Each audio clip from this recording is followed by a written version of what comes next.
at Smith, I saw how much, neuroscience just really fascinated me. And I could really envision that research was something I really wanted to do.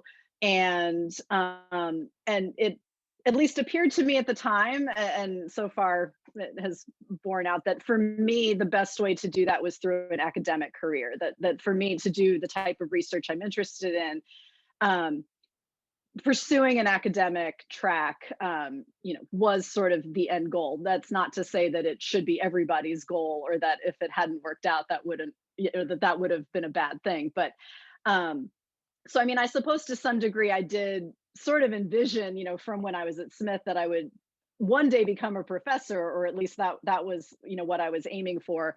But you never know how things are going to go. So I certainly wouldn't say that I knew I'd be sitting right here today, working at this type of institution or anything like that. But I think in terms of how my experience at Smith influenced me, I mean, I think it was absolutely transformational for me.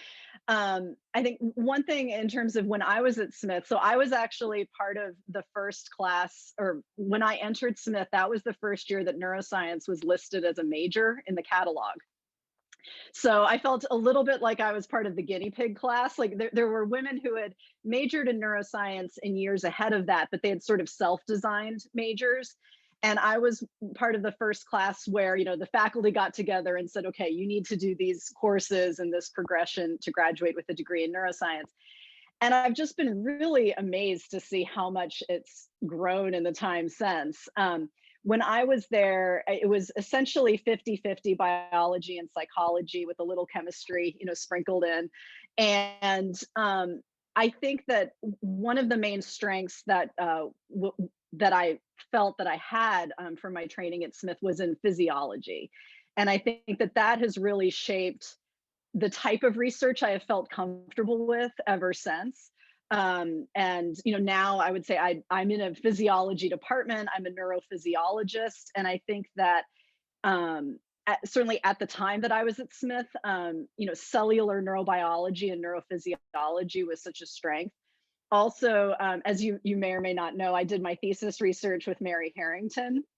And so learning so much about circadian rhythms and neuroendocrinology in her lab obviously has shaped some of the work I've done since.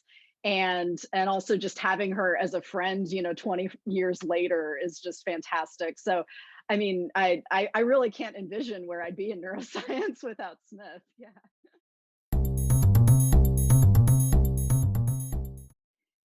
Unfortunately, it seems like perhaps you start to maybe see more issues or discrimination the higher up in the academic chain you go, just because the number of women is diminished. But that being said, I mean, so far I would say I feel fortunate that I don't feel that my career has suffered because I'm a woman. Um, and I think there are possibly also, certain opportunities I had because I was a woman. I mean, apart from attending Smith, but afterwards, certain doors that open up, or also being able to get mentorship from other women in science is maybe a bit easier just when you're also, a fellow woman. Um, so I've been lucky in that sense that I don't feel that I've been truly held back or truly harassed or anything like that. I mean, at the same time, things happen, and you see things that happen, and around research environments that you're in, and that can make work environments rather toxic and difficult to work in. But in the end, I emerged out of it. But I can say that there it was not always easy. There were definitely some very stressful times in there.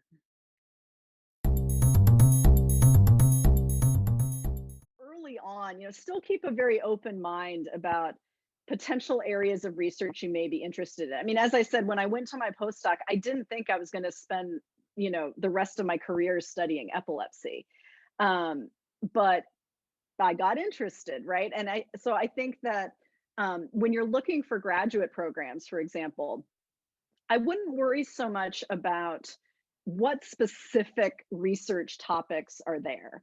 I would look more at the faculty and the culture in that program, and are they, do the students seem happy and supported?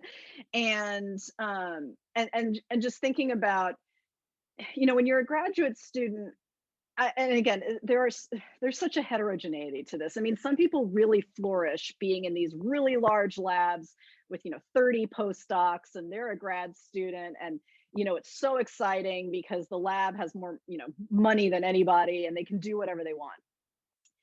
But I think that for a graduate student, I feel like I really benefited from being in a smaller lab where I interacted with my PI a lot and learned directly from her a lot. And I can tell that she had kind of grown up, quote unquote, the same way, that she had a really close relationship with her PhD advisor. And I think that that set me up a bit better for a postdoc where I needed to be a bit more independent. And so I think that,